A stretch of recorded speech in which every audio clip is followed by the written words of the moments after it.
Namaste, welcome back to our channel Ayurveda 360. As soon as you listen to the terminology of Ayurveda, people usually think of three different terminologies. One is Vata, other one is Pitta, other one is Kapha. Even a normal man who has not studied Ayurveda is also able to speak in these terminologies. Have you ever wondered how this concept of Tridosha, which three of them together we call them as Tridosha, came into existence?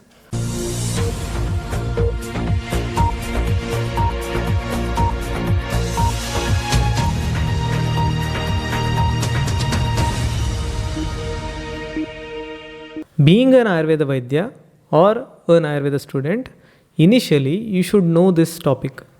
Then only the concept of dosha in the application part of swastha, that is maintenance of the health, or in the pathological aspect in diagnosing a disease, and also in chikitsa, that is in treatment purpose, you will be able to get better success.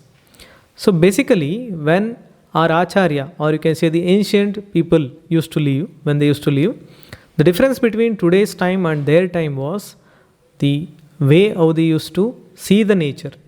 They used to live in the midst of the nature, whereas we are actually destroying the nature and we are trying to live in those empty places. Since they were living in the midst of the nature in harmony, that is very much important, in harmony. So they used to take from the nature and give it back to the nature. In harmony, they used to survive. During this process, many people would have got injured, many people would have developed certain disease, and they also might have got cured. In the initial days, how did they actually find the food? That is through different trees, different, you can say, the naturally grown items. They used to depend on that, and even the wild animals and even the other animals as a carnivorous. So human used to be a carnivorous as well as a herbivorous animal. So he was basically an animal initially. So later, when they used to live in this way, certain of the fruits they might have consumed and died. That is because of the poisonous effect in those drugs. So in this way, gradually they might have understood that these are the certain things which we need to consume, these are the things which we should not consume. In the same way, whenever they developed a disease, they might have seen that these are the drugs what we need to use during this kind of pathology, these are the drugs which we should not consume. So was that possible? Because they survived so many years, definitely there would have been certain technique to survive. The first and the prime information which you should know is the intellectual capacity of our ancestors. Their intellectual capacity is nowhere in comparison to today's intellectual capacity. We are nowhere near them. The intellectual ability of theirs to observe the nature made them to understand that there used to be certain things which are hard in nature, which are heavy in nature, which may be rough and which has heavy weight, and gradually they were put under a particular group of drugs called as the ones which are having Prithvi Mahabhuta Pradhana. Same way, they have understood that there are certain things in the atmosphere, in the nature, which are liquid in nature, which are flowing, which are light in nature. So they clubbed them under a particular topic called as, or in a particular group of drugs called as the Jala Mahabhuta. There were certain things like which were difficult to be caught, and they could feel that. The passing of that could be felt, or the inhalation exhalation part was felt. So they kept that tattva as Vayu tattva. Similarly, the place where they are living, of course it's an empty space, and the place where they are able to move. So these empty spaces around them were called together by a name called as Akasha. Similarly, the fire, the lightning, whatever they used to observe in the universe, and that tattva they kept the name as Agni. It was Tikshna, it was Ushna in nature. Jala, it was Guru, it was Saraguna Yukta, it was Snigdha. Similarly, there are other properties, but I have named a few of them. Prithvi is said to have more of Guru Guna, more of Katinatva, Sthira Guna. Similarly, Vayu is said to be Lagu, only Sparsha. We are not able to see that as such. Similarly, Akasha is said to be Apratigata. We are not able to catch the Akasha. So it is the empty space. So whatever thing they used to find, they would put it under one of these categories. Ultimately, these five were said to be the dominant things over the universe. These are the ones which are actually present in the universe. They were termed as Panchamahabhuta.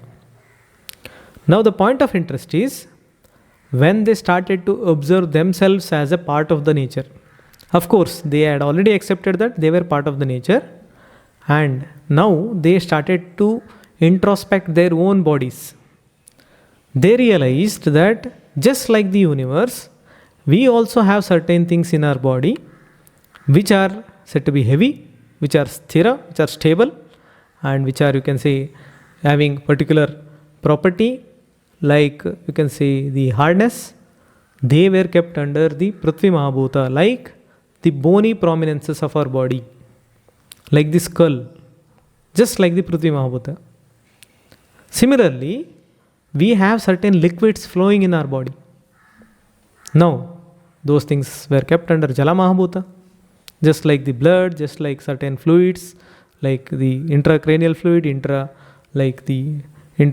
parts, whatever it could be. It could be the eyes or like intraocular, like fluids, anything. The body as Jala Mahabhuta in us. Similarly, the body as Agni Tattva in the form of Jatra Agni, that is the digestive power. And also, skin is always having certain temperature. So in that way, they used to identify that the body also has Agni Tattva. Similarly, the inspiration, expiration, the movement of Vayu within the abdomen, passing of Vayu from the rectum, passing of the erectations, that is the Udgara through the mouth, everything were kept under the Vata, that is Vayu Mahabhuta. And ultimately, we have so much empty space in our body through which we are able to speak, we are able to take food, through which we are able to respire. So multiple openings in the body were kept under Akasha Mahabhuta. So now they find out, now they learned that whatever is there in the universe is there in the body. So this concept was later termed as Loka Purusha Samyata. Yata Brahmande Tata Pinde. Yata Pinde Tata Brahmande. So Yata Brahmande Tata Pinde. Brahmanda refers to the universe. Whatever is there in the universe, just like that. Yata Tata. Just like that in our body. Similarly, we have it in our body. Tata Pinde. Pinde refers to the body, individual body. So what it means is we are a part of the nature. We are not away from that. Now the next concept is, this was the first part, that is the Panchamahabhuta existing in the universe and the Panchamahabhuta existing in our body. So this point I think it is clear. Now the next point is, when they tried to analyze each and every dravya in the sense it could be any object. It could be the stone, it could be the table or the wood, it could be the water, it could be, you can say, animal, anything like that. So they observed that each of the Mahabhuta is present in each of the dravya. Any object, it could be the chalk piece, it could be the duster, it could be the furniture in today's time, it could be the brick, anything. Any object they used to take, they analyzed and found that each of the object is also Panchabhautika, just like our body. But there could be predominancy of one or two. Like in a family, imagine there are 5 people and 1 or 2 people are working and they are able to manage that family. So just like that, 5 people are residing in a dravya, in an object. Those 5 people are nothing but the Panchamahabhuta. Maybe 1 or 2 are active, or you can say in dominance. That's why we are able to see certain things as Parthiva. When I say Parthiva, it means it has Prithvi predominancy. Maybe it has 80% of Prithvi, but the remaining 20%, it has the other 4 Mahabhuta. That's why when you break it, you get the sound. So you have empty spaces in between that. You may get certain fluid when you try to remove. So like that, each and every drug or object is having the constituency of all the 5 Mahabhuta, predominancy of 1 or 2. So in that way, the individual names can be called like Parthiva Dravya, Parthiva object, that is Jaliya object. It could be the Taijasa object, it could be the Akashiya object, or it could be the Vayaviya object. So in this way, all the Dravya were said to be Panchabhautika, including the human body. So now, 3 points I have covered. The universe is made up of Panchamahabhuta, our body is also Panchabhautika, and also the objects, anything in the universe is said to be Panchabhautika, but with the predominancy of one, which is termed as Vyapadeshastu Bhuyasa in Ayurveda. The predominancy is seen, but internally it has all the other Mahabhuta as well. So, when these 3 points are clear, what they analyzed is, whatever is required for the body, I need to get from the nature. So imagine I get a disease, or I am getting my food getting digested regularly, so I need food now to balance the internal organs and the tissues. So when Prithvi Mahabhuta is reduced in the body, they used to get Prithvi Mahabhuta from the universe. When Jala Mahabhuta is less in the body due to any cause, they used to take Jala Mahabhuta from the universe. Similarly, the Akasha Mahabhuta. Similarly, the Vayu Mahabhuta. Similarly, the Agni Mahabhuta. So in this way, whatever is necessary for the body, that used to be supplemented from the universe, so that that particular part, tattva, increases in the body and ultimately the stability comes. Imagine you start developing vomiting.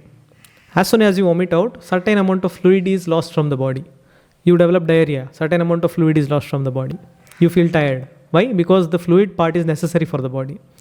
Just at that time, they ask you to take water, maybe ORS, mixed water, or at times they may put under IV drip. Ultimately, you are getting back that water content in the body and then you feel comfortable. So just like that, it applies for all the 5 Mahabhuta. You take food, it gets digested, and then you feel hungry again. So you need that food again, you need that Parthiva Dravya again. Otherwise what happens? The internal metabolism is regularly removing the Mahabhuta from the body, utilizing the Mahabhuta from the body. That is why we need to eat, so that it gets balanced. So this principle is called as Samanya Siddhanta. So Samanya, why it is Samanya? Because by taking the similar thing from the universe, I am able to maintain that tattva in the body. That is why Samanya. And opposite is also possible.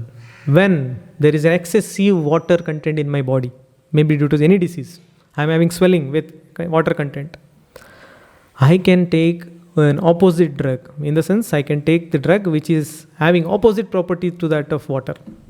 Instead of taking Guru, Drava, Saraguna Yukta Dravya, I may take Lagu, Agni Tattva Dravya, so that that watery content will be slightly reduced.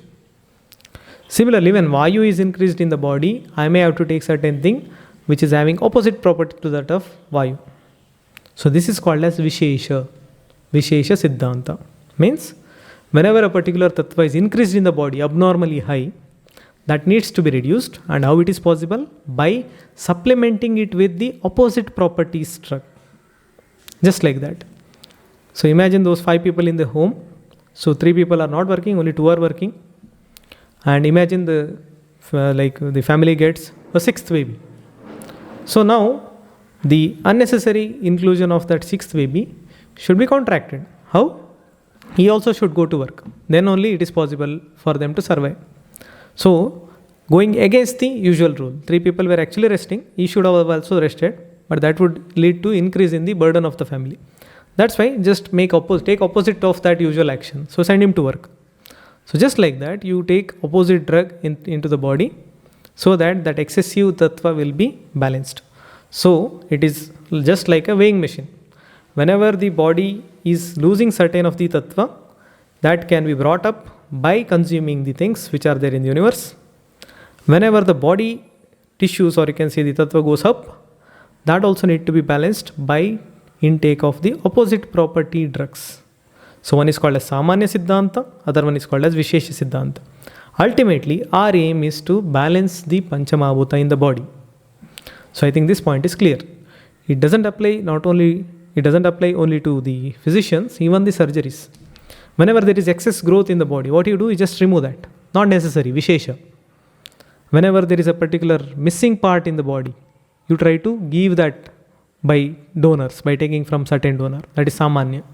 So this principle of Samanya Vishesha is not only applicable for a physician, even for a surgery it is applicable. Which is not there in the body, certain things bring it back from the universe, and which is excessive, just cut it off. And ultimately, that goes to the universe. So in that way, the universe is also balanced. So ultimately, we are in harmony with the nature, and by following Panchamahabhuta Siddhanta, we are able to maintain our body and live healthily. So the ancient Acharya, they used to observe the plants and other drugs, what they could use as a medicine. They could have used everything as a medicine. Ayurveda doesn't restrict the medicine to a particular plant or a mineral drug. No. Anything in the universe can be converted into a medicine. It could be the urine of a particular animal. It could be the mineral drug found in extreme temperatures. It could be the Vishadravya. It could be the extreme poisonous drug which can be converted into a medicine. So many things. Anything in the universe can be taken as a medicine in Ayurveda. But ultimately, the processing should be such that the body doesn't get harmed. So in that way, Ayurveda gives medicines. So that is why you might have seen certain poisonous drugs, or you can say mineral drugs, written in the prescription, or you can say in the content of your drug. But you need not worry, Ayurveda processes those drugs. That's why your body doesn't feel the harmful effect. Rather, it acts as a beneficial drug. So these plants, minerals, they used to be assist from Mahabhuta predominancy. They would say that this plant is having Agni Tattva Pradhanatva. This plant has Prithvi Tattva Mahabhutatva, the Prithvi Tattva predominancy. Like whenever they see Shatavari, Ashwagandha like drugs, they felt that they are Prithvi Mahabhuta Pradhana Dravya. That's why they would give them for regaining of body weight, certain things like that. Whenever a person loses his appetite, they used to give drugs like Chitraka, because Chitraka is having the Agni predominancy. Just like that, certain drugs are having Vayu Pradhana, certain drugs are having Akasha Pradhana, certain drugs are having Drava Pradhana or Jala Pradhana. So they used to apply this Panchamahabhuta Siddhanta and plan Samanya Vishesha Siddhanta Chikitsa. As the days progressed, this is the actual Ayurveda, what we study or what we know. As the days progressed, this concept was found difficult. That is why we don't have that much information in relation to drug and its Panchamahabhuta constituency. So in the midst of this gradual change in the study method, or you can say the adoption of the study method, Acharyas found that Vata, that is Vayu and Akasha, have certain similarities in their properties. Similarly, Jala and Prithvi have certain properties in common. So because of this reason, they merged Akasha and Vayu and called it by the name of Vata. So that is known as Vata dosha. Similarly, Prithvi and Ap Tattva or Mahabhuta were combined and called by a name called as Kapha dosha. And Agni Tattva is kept as it is, but in the name of Pitta dosha. So basically, Tridosha are nothing but a simplified version of Panchamahabhuta. Instead of having 5 in number and planning my Samanya Vishesha Siddhanta therapy, if I have 3 in number and if I have to plan Samanya Vishesha Siddhanta, the second option is easier for me and it is more convenient for me. So the ultimate conclusion is, when I tell Vata Prakopa or Vata Vriddhi, what it means is either Vayu or Akasha, or you can say the combination of Vayu and Akasha Mahabhuta in the body is in Vriddhavastha. When I say Kapha Kshaya Avastha, what I mean is the Prithvi Mahabhuta and Jala Mahabhuta in the body is in Kshaya Avastha. So when I say Pitta Vriddhi, I mean that Agni Tattva is in Vriddhavastha. So in terminologies, what we are using, we are actually meaning the Panchamahabhuta theory. We tell Vata, it could be Vayu and Akasha. We tell Kapha, it could be Prithvi and Jala. We tell Pitta, it is nothing but the Agni. So Tridosha Siddhanta is nothing but, in simple terms, a modified or simplified version of the Panchamahabhuta theory. Now everything else is same. That is Samanya Vishesha Siddhanta as per Tridosha, just like Panchamahabhuta. And whatever drugs we are having in Ayurveda, we have the information in relation to Tridosha Aratva, Tridosha Prakopatva. Which drug is Vatahara, which drug is Vatakara, which drug is Pittakara, which drug is Pittahara, which drug is Kafakara, which drug is Kafahara. So in this way, whatever new drug we are finding, we are putting them under these terminologies. And even the Acharya have already recorded so many plants and other mineral drugs under these headlines. So now we know what is Vata Pitta Kapha, and we know the drugs which are helpful in Vata Pitta Kapha, Vriddhi and Kshaya Avastha, and we know the patients We know how to examine them and analyze Vata, Pitta, Kapha, Vriddhi or Kshaya.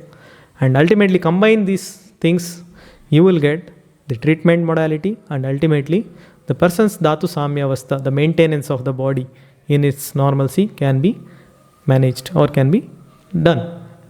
So this was the video for today. How actually the Tridosha Siddhanta might have come into existence. It is nothing but a derived version of Pancha Mahabhuta. So I hope now you have a better idea of what these Tridosha could be.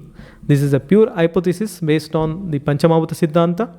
That is why we are not able to directly show it in a laboratory. If someone asks you show me Vata dosha in the laboratory, it is not possible. I can show through my actions, through the physiology and pathology or chikitsa.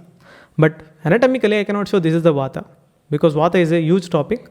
It consists of Vayu and Akasha Mahabhuta. So now if you want to search Vayu and Akasha in the body, you will get plenty of things. That is why the Ayurveda concepts are said to be holistic in nature, because we think from natural point of view, nature's point of view, rather than synthetic or genetic point of view. So this video must have helped you regarding the basics of Tridosha or the origin. With this information in your mind, definitely you will be able to understand any of the topic of Ayurveda in relation to Vata, Pitta, Kapha or Tridosha. So if you like our content, kindly like, share and subscribe to our channel. Kindly press the notification bell there, because whenever we upload a video, you will get the notification and you can watch the video as soon as it is uploaded.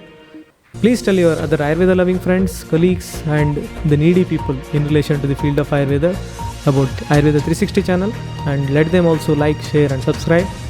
And until next time, myself Dr. Nandish J. Thank you.